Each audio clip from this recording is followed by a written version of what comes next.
श्री सद्गुरु महाराज की जय। श्री सद्गुरु महाराज की जय। समास रूप में आज का प्रतिपाद विषय है मनुष्य शरीर की उपादेयता, मनुष्य शरीर की विशेषता। रामायण में आया है, नर तन सम कोनो नहीं देही, जीव चराचर जांचत जेही। मनुष्य शरीर से बढ़ करके दूसरा कोई भी शरीर नहीं है। 84 लाख जोनियों में 84 लाख प्रकार के शरीरधारी जीव हैं, जिसमें सबसे उत्तम शरीर मनुष्य शरीर ही है। देवी देवताओं से बढ़ करके भी है यह मनुष्य शरीर। भगवान श्री राम अपने प्रजाओं के माध्यम से आने वाले पीढ़ियों को भी उपदेश कर रहे हैं कि हे मनुष्य, हे प्रजाओं, यह मनुष्य शरीर बड़े भाग से मिला है। भगवान श्री राम अपने प्रजाओं को उपदेश कर रहे हैं, बड़े भाग मनुष्य तन पावा, असुर दुर्लभ सब ग्रंथ ही गावा। हे प्रजाओं, यह मनुष्य का शरीर जब शरीर जीवात्मा का बहुत बड़ा भाग का उदय होता है ना, तब इसे प्राप्त होता है, तब इसे मिलता है। यह कैसा शरीर है? भगवान श्री राम ही कहते हैं सुर दुर्लभ। पाठ में भी आया, आप लोग सुने, मैं नहीं कह रहा हूं। जो हम लोगों के सुर है ना, हम लोगों के देवता है ना, वही कह रहे हैं सुर दुर्लभ। यह मनुष्य शरीर देव दुर्लभ शरीर है, देवी देवताओं से भी बढ़ करके है। देवी देवता भी मनुष्य शरीर के लिए ललायित रहते हैं। क्यों? क्या विशेषता है, क्या कारण है? यह मनुष्य शरीर देव दुर्लभ शरीर है, देवी देवताओं से बढ़ करके है। तो नीचे की पंक्ति में भगवान श्री राम ही कहते हैं, साधन धाम मोक्ष कर द्वारा, अपाइन जेहि परलोक सवारा। हे प्रजाओं, यह मनुष्य का शरीर साधनों का धाम है, साधनों का घर है। इस मनुष्य के शरीर में ही मोक्ष के द्वार लगा हुआ है, न कि देवी देवताओं के शरीर में, चराचर जीव में मोक्ष का द्वार नहीं है। रामायण में आया है, जग पेखन तुम देख निहारे, विधि हरि शंभु न चावनि हारे।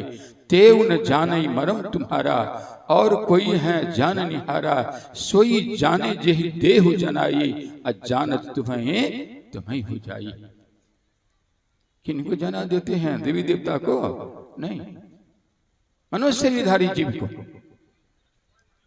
मनुष्य शरीरधारी जीव मनुष्य शरीर में आकर के संत सद्गुरु की शरण में जाकर युक्ति जानकर साधन भजन करते हैं ना, करेंगे ना, तो यह शरीर जीवात्मा जो परमात्मा का अंश है, परमात्मा से अलग हो गया है, परमात्मा से बिछुड़ गया है, यह पुनः परमात्मा में मिल जाएगा, देवी देवता नहीं। इसलिए यह मनुष्य शरीर देव दुर्लभ शरीर है, देवी देवताओं से भी बढ़ करके है। अगर चुक कर गए ना, मनुष्य शरीर मिला है और गुरु के शरण में नहीं गए, युक्ति नहीं जान लिए, भजन भेद नहीं लिए, साधन भजन नहीं कर रहे हैं, तो लाभ क्या होगा सो मालूम है?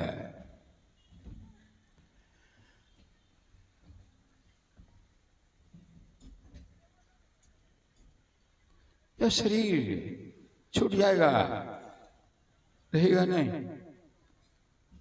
छूट जाएगा तब 184 भ्रम के पौ पे अटकी आए, अब की पासा ना पड़े फिर 84 जाए। इस बार भी अगर भूल कर जाएंगे, चुप कर जाएंगे, तो फिर 84 का चक्कर लगाना पड़ेगा। एक बात और सुन लीजिए, 84 लाख जोनिया को भ्रमण करने में इस जीव को मैंने एक बार देखा था टीवी पर, सुधांशु जी महाराज कह रहे थे कि 52 करोड़ वर्ष लगता है। 2017 में कुरुक्षेत्र में व्यासानंद जी महाराज का अखिल भारतीय था। उस समय हम दिल्ली में थे तो वहां भी गए, तो उन्होंने कहे कि 2.25 अरब वर्ष जब यह जीव 84 लाख जोनिया का भ्रमण करता है, पशु पक्षी कीड़ा मकोड़ा पेड़ पौधा लता वृक्ष देवी देवता शरीर में जब चक्कर लगाता है ना, तब कब करी करुणा नर देही अद्वैत ईश बिनु हेतु सनेही, और कारण ही स्नेह करने वाले परमात्मा जब जीव पर दया करते हैं तब इसे मनुष्य का शरीर दे देते हैं। कितने दिनों के लिए? 100 वर्ष। कल से हो न 70-80 जय राम नाम सत, कते दिन के बाद 52 करोड़ वर्ष मान लिया। याद रख लीजिए, अगर इस अभी के मनुष्य शरीर में गुरु के शरण में चले गए, इस चेतन आत्मा पर भक्ति के बीज का संस्कार पड़ जाएगा। अब भक्ति के बीज का तब तक नाश नहीं होता है, नहीं होगा, जब तक यह जीवात्मा परमात्मा में नहीं मिल जाएगा।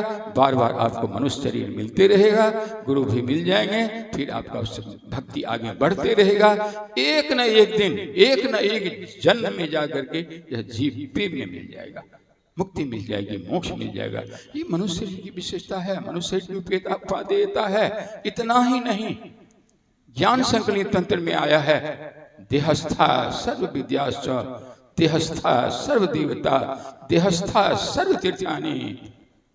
इस मनुष्य के शरीर में सारे विद्याओं का भंडार है, सारे देवी देवताओं का निवास स्थान है, सारे तीर्थों का स्थान है। तो कहेंगे न, जब बाबा देखा आप कहाँ दे छी ककरो शरीर में, शरीर में छे दिखा देना चाहिए ना। कोई देवी देवता को तीर्थ नहीं देता है, क्यों? अंत में नहीं सुने, गुरु वाक्य लभ्यते, गुरु के शरण में जाइए, युक्ति जानिए, साधन भजन कीजिए। आपके अंदर में जो 33 करोड़ देवी देवता है, सारा तीर्थ है, परमपिता परमात्मा है, उनका भी दर्शन हो जाएगा। ये मनुष्य की उपादेयता है, मनुष्य की विशेषता है। अब इन वाणी के साथ मैं अपना वाणी को विराम दे रहा हूं। बोलिए श्री सद्गुरु महाराज की जय। श्री सद्गुरु महाराज की जय। इसी प्रतिपाद विषय को आगे बढ़ाते हुए